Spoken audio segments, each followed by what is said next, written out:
Bonjour tout le monde. J'espère que vous allez bien ce matin, même si la température est plus ou moins accueillante et quelque peu grise. Aujourd'hui, le deuxième dimanche de l'Avent est sous le thème de la paix, et vous allez voir que ça cadre parfaitement avec l'histoire de Sainte-Nuit. Non seulement la douceur du chant, mais aussi toute l'histoire qui entoure autour du compositeur, de l'auteur et de l'utilisation de Sainte-Nuit. Mais avant de vous parler de douceur et de paix, j'aimerais vous poser une question qui peut sembler un peu saugrenue. Si je vous disais qu'il y a un lien entre les nénuphars et les récits entourant le cantique d'aujourd'hui, est-ce que vous me croiriez? À première vue, il n'y a aucun lien qui semble exister avec une fleur qui est associée avec l'Orient et qui pousse dans l'eau, et un cantique de Noël autrichien du 19e siècle. Et pourtant, non seulement un lien existe entre les caractéristiques du nénuphar et le chant, mais également avec l'auteur, l'histoire de l'écriture du chant et de sa première prestation, et aussi avec le récit biblique ayant inspiré Sainte-Nuit. Les nénuphars poussent dans l'eau boueuse et trouble. Leur tige, avant de donner une magnifique fleur, peut paraître un peu minable. Rien d'exceptionnel au premier regard. Cependant, les nénuphars produisent de très belles fleurs qui sont étonnantes. La fleur émerge de la boue et de l'eau, déployant ses pétales dans une forme immaculée et magnifique. D'un extérieur sans prétention, sort une fleur qui est splendide et captivante. C'est un trésor caché. Le symbolisme du nénuphar, aussi appelé fleur de lotus, est souvent associé à la pureté, à la lumière et à la capacité de surmonter des difficultés, donc de la résilience. Cet exemple provenant de la nature reflète l'idée que la beauté et la grâce peuvent émerger de conditions apparemment humbles et défavorables. Et voilà, c'est exactement les points de contact nécessaires, l'humilité et la résilience. Ces deux caractéristiques parsèment et ponctuent l'histoire entourant le cantique de Sainte-Nuit. Le cantique de Sainte-Nuit n'est pas inspiré d'un verset clé. Il ne cite pas un verset, mais s'inspire de l'entièreté du récit de la Nativité, qui lui aussi est empreint d'humilité. Sainte-Nuit est donc une interprétation globale du récit de la Nativité. Nous pouvons y rencontrer les bergers, les anges, Marie, Joseph et Jésus. Alors, afin de nous disposer le cœur et l'esprit, j'aimerais que nous lisions l'histoire de la Nativité selon Luc, du chapitre 2, à partir du verset 6 jusqu'au verset 20. Or, durant leur séjour à Bethléem, arriva le moment où Marie devait accoucher. Elle mit au monde un fils, son premier-né. Elle lui mit des langes et le coucha dans une mangeoire parce qu'il n'y avait pas de place pour eux dans la pièce réservée aux autres. Dans les champs environnants, des bergers passaient la nuit pour garder leurs troupeaux. Un ange du Seigneur leur apparut et la gloire du Seigneur resplendit autour d'eux. Une grande frayeur les saisit. Mais l'ange leur dit: « N'ayez pas peur, je vous annonce une nouvelle qui sera pour tout le peuple le sujet d'une grande joie. Un sauveur vous est né aujourd'hui dans la ville de David. C'est lui le Messie, le Seigneur, et voici à quoi vous le reconnaîtrez.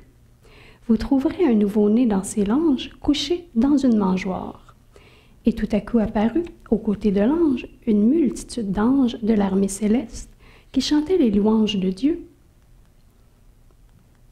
Gloire à Dieu au plus haut des cieux et paix sur la terre aux hommes qu'il aime.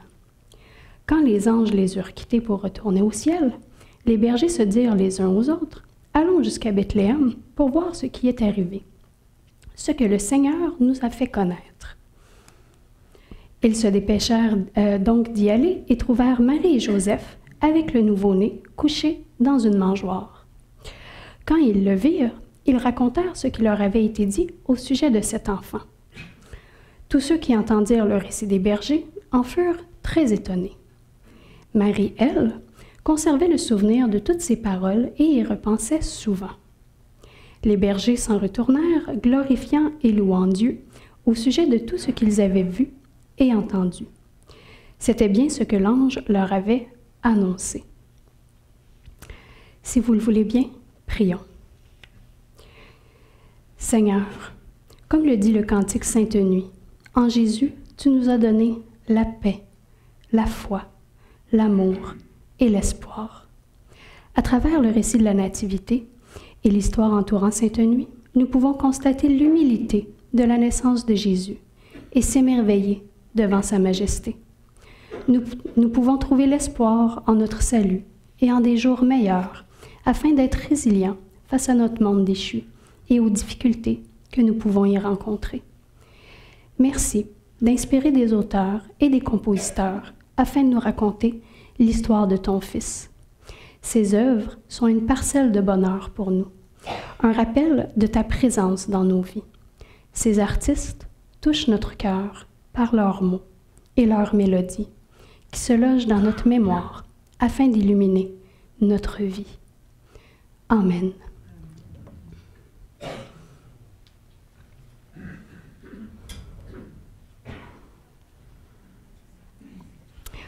Maintenant, permettez-moi de vous présenter Joseph Moore, qui est l'auteur du chant Sainte Nuit, et il a toute une histoire à nous raconter.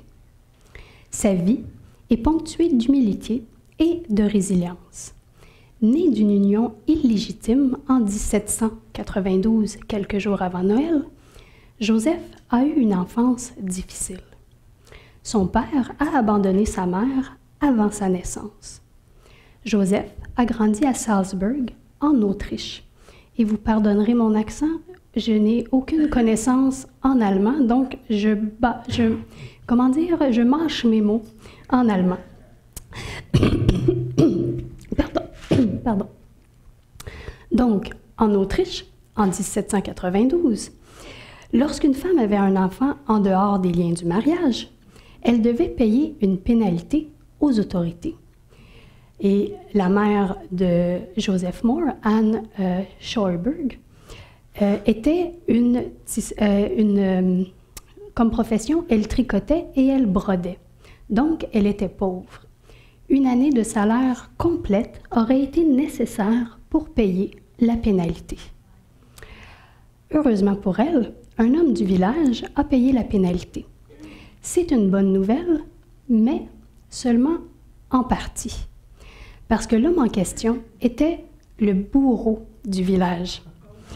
Et il a posé cette action afin de redorer son image. Donc, Joseph n'avait aucun aspect de sa vie qui pouvait le propulser vers l'avant. Il était né d'une union dite illégitime, d'une femme pauvre et ayant comme parrain un homme craint et détesté. Donc, nous lui avons refusé l'accès à l'école, au mentorat d'un métier et à un emploi. Un second homme, heureusement, allait émerger dans sa vie pour devenir comme un père pour lui et un modèle. Il s'agit de Johann Nepomuk Urnel, qui était un moine bénédictin, qui était aussi chef de chœur, donc chef de chorale. Et il a permis à Joseph d'avoir accès à de l'éducation puisqu'il a eu une dispensation pour lui. Joseph a donc appris le violon, l'orgue et la guitare, et c'était un élève doué. En 1815, il a obtenu sa prêtrise, donc il a étudié pour être prêtre, et c'est en 1816 qu'il a écrit un poème qui est devenu, ultimement, Sainte Nuit. Et en 1816, la vie en Autriche était difficile. Les secousses de la guerre, ou plutôt des guerres avec Napoléon, la montée dominante de la Prusse, ainsi que des compétitions politiques entre le nationalisme, le libéralisme et le conservatisme rendaient la vie difficile. Tous devaient être résilients face à l'inconnu et l'instabilité en Autriche. Donc les paroles de Sainte Nuit, avec l'emphase sur la paix, le silence et la douceur, contraste avec la réalité vécue par l'auteur au moment d'écrire son poème. Et fait intéressant sur Joseph Moore, après son dernier emploi suite à sa prêtrise, lorsqu'il a pris sa retraite de sa prêtrise, il a ouvert une école pour les enfants pauvres. D'ailleurs, au courant de toute sa vie, il a remis la majorité de son salaire à des œuvres de charité. Donc, une vie humble, nécessitant une très grande résilience. Passons maintenant au compositeur, qui se nomme Franz Xaver Gruber. Pour sa part, Gruber, lui, a travaillé comme tisseur jusqu'à l'âge de 18 ans. C'était le métier de ses parents. Ensuite, il a suivi une formation pour devenir enseignant. Enfant, son professeur lui avait enseigné la musique et il compléta sa formation musicale en étudiant avec l'organiste de l'église de Burgharsen, George Dobler. En 1807, Gruber devient enseignant à Endorf. Il devient également intendant et organiste de l'église Saint-Nicolas où travaillait Moore. Il s'est marié 3 fois et a eu 10 enfants. Lorsqu'il est décédé, il était toujours marié à sa 3e femme qui se nommait Catherine Wimmer. Et c'est en 1818, donc 2 ans après l'écriture du poème, que Gruber a composé la mélodie de Sainte Nuit. Et cette mélodie, elle est divisée en 3 temps. C'est pas Sainte Nuit, c'est Sainte Nuit. Ce tempo, avec l'harmonie simple et lente, aide à créer une mélodie qui est douce et calme. De nombreuses personnes ont supposé que la mélodie avait été composée par quelqu'un de célèbre. Elle a été attribuée entre autres à Haydn, Mozart, Beethoven et Schubert. Cependant, un manuscrit découvert en 1995, écrit de la main de Moore, mentionne que les paroles ont été écrites en 1816 et que la musique a été composée par Gruber en 1818. Et le manuscrit a été daté par des chercheurs d'environ 1820. Donc, ça cadre parfaitement pour les droits d'auteur. Donc, passons maintenant à la première prestation. Donc, je vous disais qu'il emprunte, elle, d'humilité et de résilience également. La première prestation de Sainte Nuit a été faite la veille de Noël en 1818. Et l'histoire entourant cette prestation, elle est notable. Parce que nous ne savons pas exactement ce qui s'est passé, parce que l'histoire s'est modifiée avec le temps. Mais vous comprendrez pourquoi j'ai choisi une version instrumentale à la guitare pour vous présenter le chant pendant l'offrande. Donc voici quelques scénarios possibles sur la première prestation de Sainte Nuit.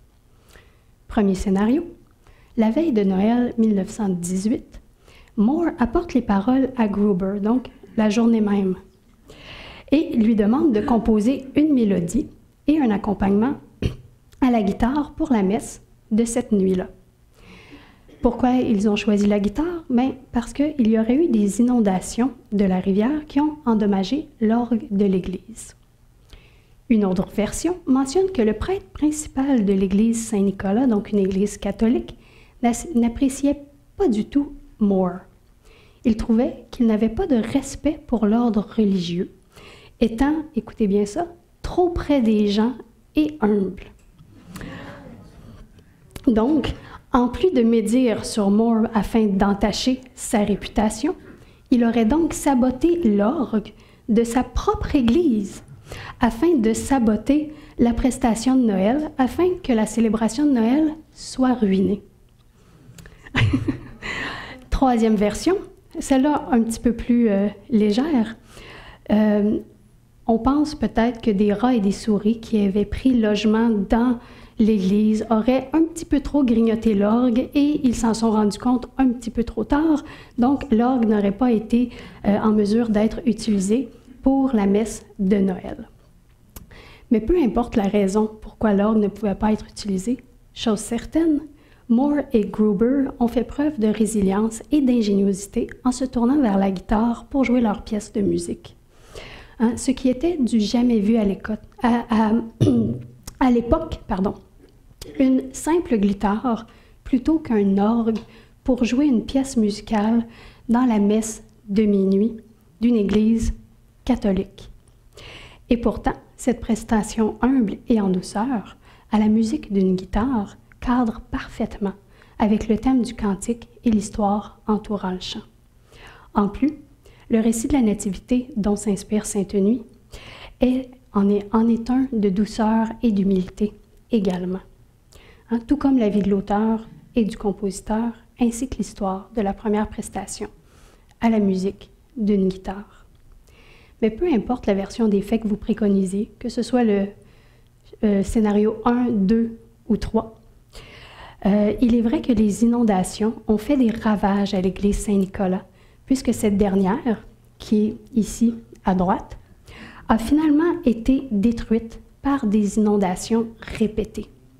Et elle a été remplacée par la chapelle Sainte-Nuit, que vous voyez à gauche. Mais comment ce cantique du 19e siècle, oui, moi je suis inversée à vous, Donc, comment le cantique s'est rendu jusqu'à nous aujourd'hui, parce que c'est quand même un cantique qui date de plusieurs années, eh bien, il s'est répandu à travers le monde et est devenu l'un des chants les plus connus. Selon une des versions de l'histoire entourant la première prestation du cantique, Karl Morasher, un réparateur d'orgue, était présent lors de la première prestation de Sainte-Nuit afin de voir ce qui n'allait pas avec l'orgue. Il a tellement aimé le chant qu'il est reparti avec la composition dans son village. Et à partir de là, 2 familles de chants folkloriques qui voyageaient à travers l'Europe et les États-Unis, les Strasser et Rainer, ont fait découvrir Sainte-Nuit aux foules. Le chant a été interprété en allemand aux États-Unis en 1839. Pourquoi en allemand? Eh bien, c'est qu'une population grandissante d'immigrants parlait allemand était déjà établie aux États-Unis. Donc, le chant s'est répandu très rapidement. Et c'est en 1859 que le prêtre John Freeman Young de la Trinity Church de New York a écrit et publié la traduction anglaise qui est celle qui est la plus fréquemment chantée aujourd'hui. Fait intéressant également sur Sainte-Nuit, en 2011, l'UNESCO a reconnu Sainte-Nuit comme faisant partie du patrimoine culturel immatériel de l'humanité. Cette reconnaissance souligne que Sainte-Nuit est une expression culturelle qui a été transmise de génération en génération et qui est devenue un patrimoine partagé par des communautés du monde entier. Cette reconnaissance souligne la capacité du chant à transcender des frontières culturelles et linguistiques en favorisant un sentiment d'appartenance et d'identité partagée. D'ailleurs, ce sentiment d'appartenance et d'identité partagée, qui transcende tous les peuples, est remarquable dans le rôle que Sainte-Nuit a eu dans les trêves de Noël lors des guerres mondiales. L'histoire de Sainte-Nuit, pendant la Première Guerre mondiale, je vous disais que c'était rattaché à la paix, donc pendant la Première Guerre mondiale, est marquée par un événement notable connu sous le nom de Trêve de Noël 1914. L'origine et la portée de cette trêve sont encore débattues par les historiens aujourd'hui, mais ce que nous savons, c'est qu'elle a bel et bien existé. Cette trêve, bien qu'elle n'ait pas été généralisée sur toutes les zones de guerre lors de la Première Guerre mondiale, elle a permis à certaines troupes de soldats, des forces opposées, de déposer leurs armes et de se réunir dans un esprit de paix et de camaraderie, ne serait-ce qu'un instant, pendant la période de Noël.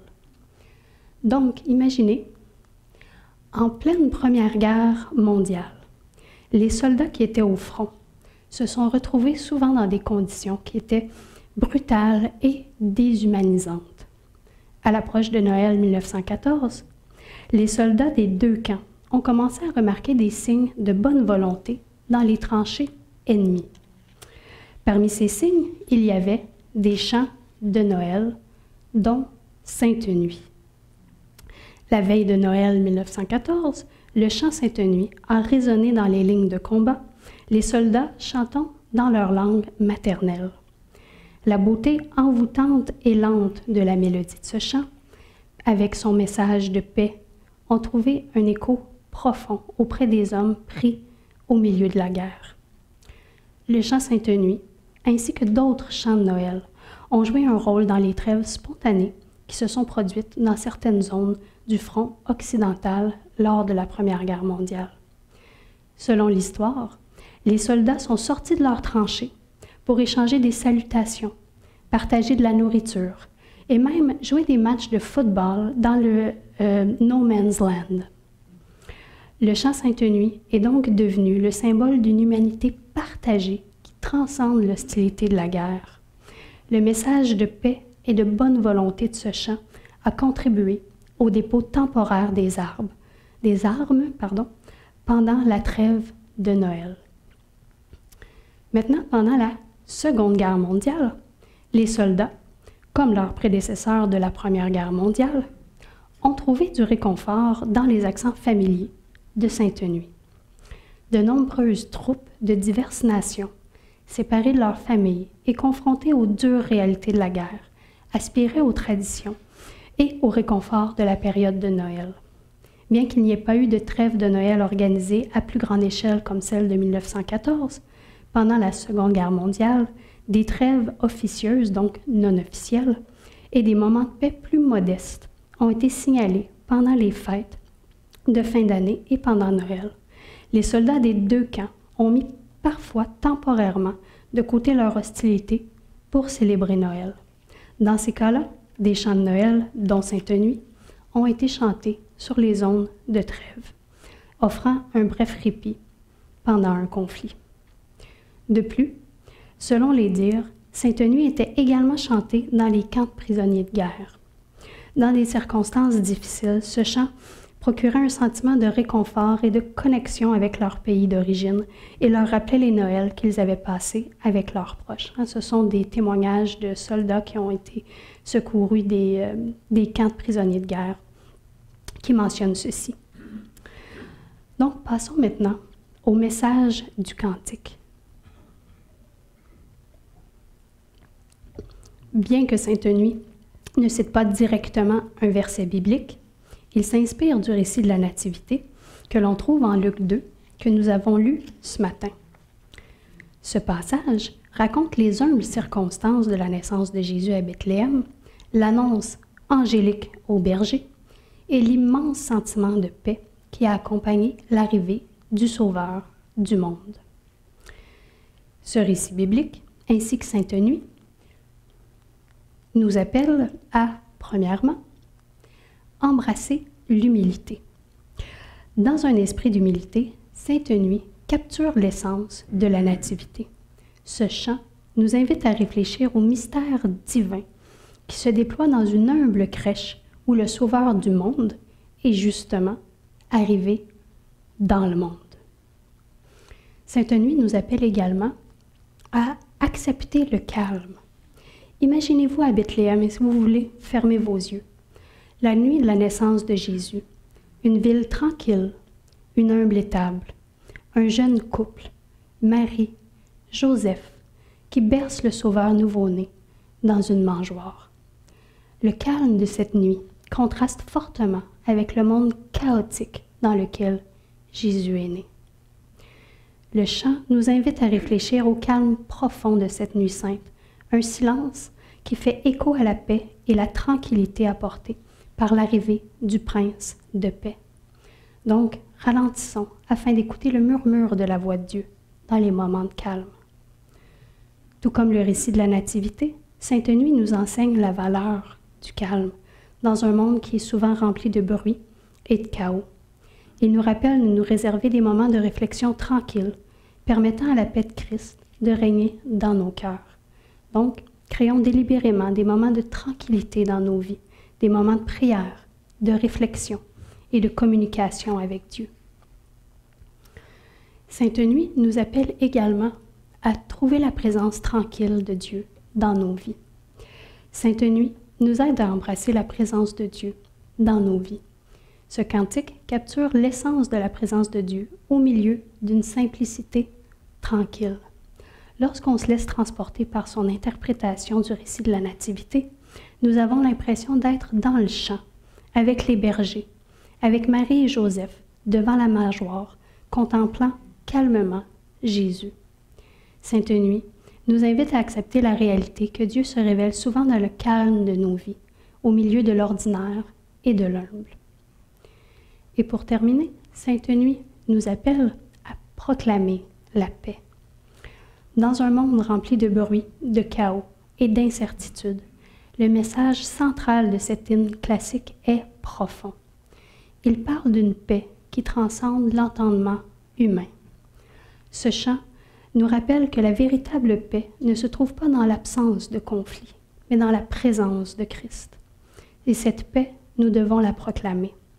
La période de l'Avent est un moment merveilleux pour y arriver, puisque tous les regards sont tournés vers l'enfant Jésus. La société est plus perméable au message que nous lui apportons. En décembre, les oreilles entendent des chants mentionnant Jésus régulièrement, que nous soyons chrétiens ou non. Tout comme les anges ont proclamé la paix, en cette nuit sainte, nous sommes appelés à être des messagers de paix dans nos propres vies. Sainte Nuit nous met au défi d'étendre le message de paix, de foi, d'amour et d'espoir dans un monde qui en a bien besoin. Par nos paroles et nos actions, puissions-nous refléter la paix qui surpasse toute compréhension, qui est mentionnée dans Sainte Nuit. Et Sainte Nuit, eh bien, c'est encore un chant qui est d'actualité aujourd'hui. À travers les différentes guerres qui font encore rage, l'instabilité politique, la pauvreté grandissante avec le coût de la vie qui ne cesse d'augmenter, Sainte Nuit nous offre un répit avec son message de paix, d'amour et d'espoir. Cette pause douce et mélodieuse nous coupe du chaos de la vie et des nouvelles négatives que nous entendons, ne serait-ce que pour un petit moment béni. La paix et la bienveillance évoquées dans Sainte Nuit sont des cadeaux de Dieu. Et nous pouvons nous-mêmes témoigner de cette paix qu'apporte Christ dans nos vies, afin non pas d'éliminer, mais d'adoucir le chaos du monde. Pour conclure, le chant Sainte Nuit continue de résonner à travers les âges, nous invitant à faire l'expérience de la paix profonde que l'on trouve dans la présence du Christ. En écoutant cet air connu que nous pouvons chantonner facilement, souvenons-nous de la sérénité divine contenue dans ces couplets. Alors que nous naviguons entre les occupations de cette saison débordante d'activités, des défis de nos vies, puissions-nous recevoir dans nos cœurs le message intemporel de l'histoire de la Nativité et des différents appels du chant Sainte Nuit. Embrasser l'humilité, trouver le calme et la tranquillité, trouver la présence de Dieu, proclamer la paix et permettre au message de cette nuit sainte de transformer nos cœurs. Dans l'humilité et la tranquillité du récit de la Nativité et dans la douceur enveloppante de Sainte Nuit, puissions-nous rencontrer la présence du Roi nouveau-né, du Prince de paix, qui apporte lumière à nos ténèbres et espoir à nos cœurs. Amen.